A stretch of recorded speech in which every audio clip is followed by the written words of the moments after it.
হয়তো তোমারই জন্য হয়েছি প্রেমে যে বন্য, জানি তুমি অনন্য, আশার হাত বাড়াই।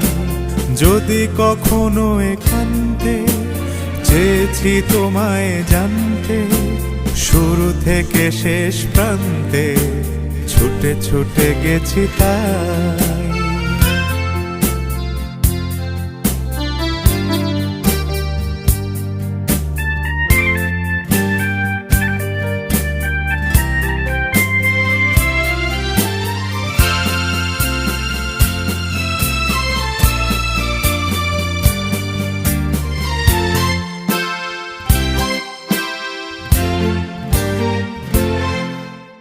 আমি যে নিজেই মতো, জানি না তোমার শর্ত।